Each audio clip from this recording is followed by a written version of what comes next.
ভারতের দৃষ্টিকোণ দিয়ে কি যুক্তরাষ্ট্র বাংলাদেশকে দেখবে সামনের দিনে? একদমই না। এটি দেখুন, যারা ভাবছে তারা বোকার স্বর্গে বাস করছে। মার্কিন যুক্তরাষ্ট্রের নিজস্ব পলিসি আছে, সেখানে কে প্রেসিডেন্ট হলেন কে হলেন না এগুলো খুব বেশি ম্যাটার করে না।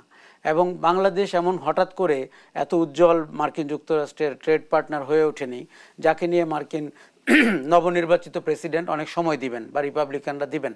এটি এখানে বসে বা ভারতে বসে কারো কারো দিবা স্বপ্ন হতে পারে, কিন্তু এটি মার্কিন যুক্তরাষ্ট্র ঘটাবে বলে মনে হয় না। দেখুন, ভারতের সাথে আমেরিকার অন্যান্য অনেক বিষয়ে আছে, কোথাও কোথাও টানাপোড়েন আছে, কোথাও কোথাও সহযোগিতা আছে। তারা তাদের নিজস্ব হিসাব নিকাশ আগে করবেন, তারপরে কোথাকার কোন অপরাধী ভারতে বসে আছেন তার ব্যাপারে কি করবেন, এটি অত্যন্ত মানে দূরের বিষয়। হঠাৎ করে তারা দেখুন, যে যখন পতিত হয় সে খড়কুটা নিয়ে বেঁচে থাকতে চায়, সে কখনো। কিন্তু ভারতও তো তাই বলেছে যে ট্রাম্পের জয়ে হাসিনার ফেরার পথ প্রশস্ত হয়েছে। দেখুন, ট্রাম্প ইলেকশনের আগে যে টুইটটি করেছেন ওটি ভোট পাওয়ার জন্য।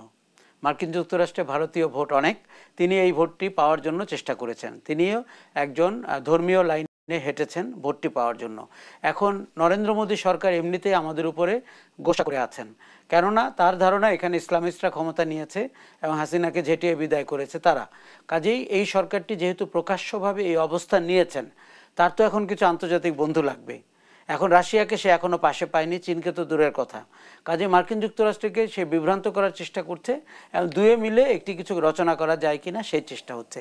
আমার ধারণা এটি সম্ভব হবে না, এবং বাংলাদেশের সরকার যেভাবে সুস্পষ্টভাবে তার অবস্থান বলছে সেটি আরও বেশি সুন্দর ন্যারেটিভ হতে হবে, with facts and findings, with documents, যাতে করে মার্কিন যুক্তরাষ্ট্রের প্রশাসন বুঝতে পারেন এখানে গণহত্যাটি কেমন হয়েছে, ফ্যাসিবাদটি কেমন ছিল। তাতে করে আমার মনে হয় বাংলাদেশ এই বিষয়টিকে সুন্দর করে মোকাবেলা করতে পারবে।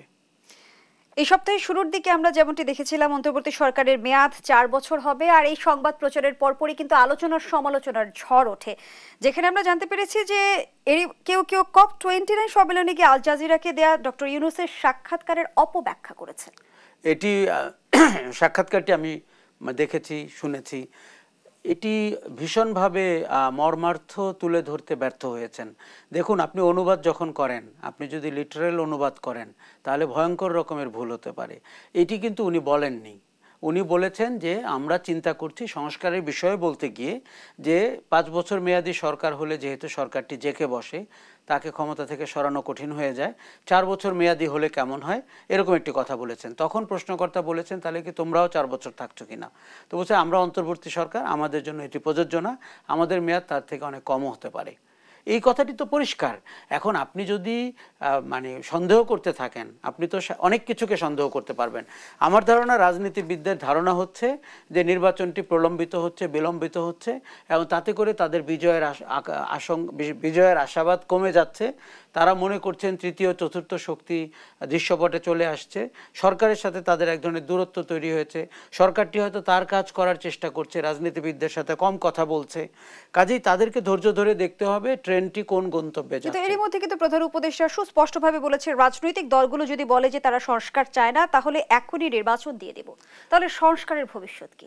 না, আমরা তো চাই না যে সরকারটি এই কাজ করুক, কারণ সরকারটিকে আমরা সংস্কার করে মোটামুটি দাগের সংস্কার করে যেখান থেকে আমাদের মৌলিক অধিকারগুলো আমরা ফেরত পাবো, নির্বাচনটি আমাদের মনোপুত হবে, এবং যেখান থেকে প্রশাসন আর দলের দাসের মতো কাজ করবে না এবং পুলিশ সন্ত্রাসীদের মতো ব্যবহার করবে না, এই কথাগুলো আমরা মোটা দাগে নিশ্চিত হতে চাই।